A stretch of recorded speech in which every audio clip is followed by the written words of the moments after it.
কোন সময় দান করলে সবচেয়ে বেশি কি হয়? রাসূল সাল্লাল্লাহু আলাইহি ওয়াসাল্লাম বললেন, তাসাদ্দাকু, তোমরা দান করবে, আও তাসাদ্দাক, তুমি দান করবে, ওয়ান্তা সাহি শাহি ওয়া তামালুল গিনা ওয়া তাকসাল ফাকরা।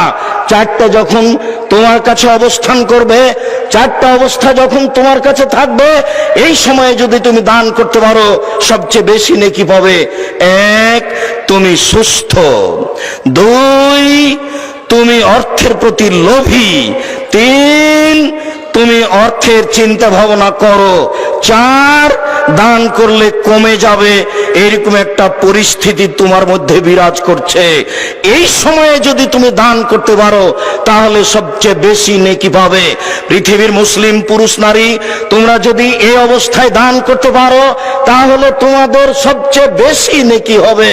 সম্মানিত দিনী ভাই বোন, আবু মুসা আশআরী রাদিয়াল্লাহু তাআলা আনহু বলেন, রাসূল সাল্লাল্লাহু আলাইহি সাল্লাম একদা বললেন, আলা কুল্লি মুসলিম সাদাকা, পৃথিবীর প্রত্যেকটা পুরুষ নারীকে দান করতে হবে, পৃথিবীর প্রত্যেকটা পুরুষ নারীকে দান করতে হবে।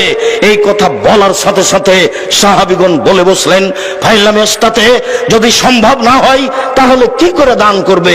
আপনি যেভাবে বলছেন সবাইকে দান করতে হবে, সবাই তো দান করতে পারবে না, টাকা না থাকলে কিভাবে দান করবে? তখন রাসূল সাল্লাল্লাহু আলাইহি ওয়াসাল্লাম বলছেন, ইয়ামালু ফি বাইতিন নাস, মানুষ মানুষের বাড়িতে কাজ করবে, তারপরে যেটা পাবে এনফা নফসু ইয়াতাসাদ্দাক, যেটা মানুষের বাড়িতে কাজ করে দিন মজুরি করে পেয়েছে সেইখান থেকে দান করবে এবং নিজে উপকৃত হবে। অত্র বুখারী মুসলিমের হাদিস দ্বারা প্রমাণিত হয়, যারা দিন মজুর, যারা ভ্যান চালায়, যারা রিক্সা চালায়, যারা মানুষের বাড়িতে কাজ করে খায়, তাদেরকে দান করতে হবে। সাহাবীগণ বললেন, ফাইলাম ইস্তাতে, আল্লাহর নবী যদি মানুষের বাড়িতে কাজ করতে না পারে তাহলে কি করবে? তখন আল্লাহ রাসূল বলছেন, ইলমুজাল হাজাতিল মালহুফা, অসহায় মানুষকে সহযোগিতা করবে। একটা লোক ভ্যান নিয়ে যাচ্ছিল, ঠেকে গেছে, আপনি ধরে একটু পার করে দিলেন, অসহায় মানুষের সহযোগিতা করলেন, এটাই হলো দান। সাহাবীগণ বললেন, ফাইলাম ইস্তাতে, আল্লাহর নবী এটাও যদি না পারে তাহলে কি করবে? তখন আল্লাহ রাসূল বলছেন, ইমসাক নাফসাহু আনিশ শাররি, মানুষ তার আত্মাকে পাপ থেকে ঠেকিয়ে রাখবে, এটাই হলো দান। মানুষ তার আত্মাকে পাপ থেকে ঠেকিয়ে রাখবে, এটাই হলো দান।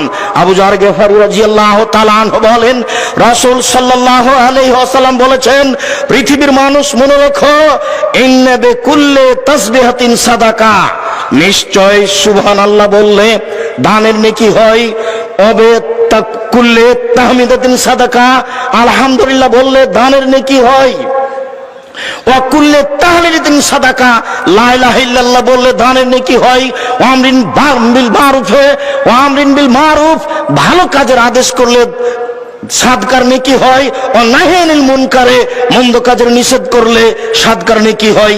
এইভাবে বলতে বলতে আল্লাহ রাসূল বলছেন, অফি বুজি আহাদাকুম সাদকা, তোমাদের স্ত্রী মিলনও দানের নেকি হয়।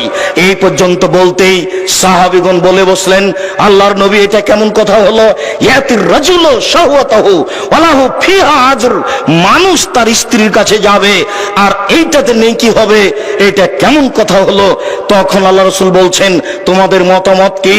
এই কাজটা যদি হারাম উপায়ে হতো তাহলে পাপ হতো কিনা?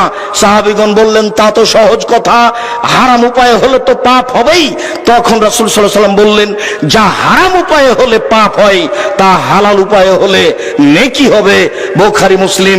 সম্মানিত দিনী ভাই বোন, আমি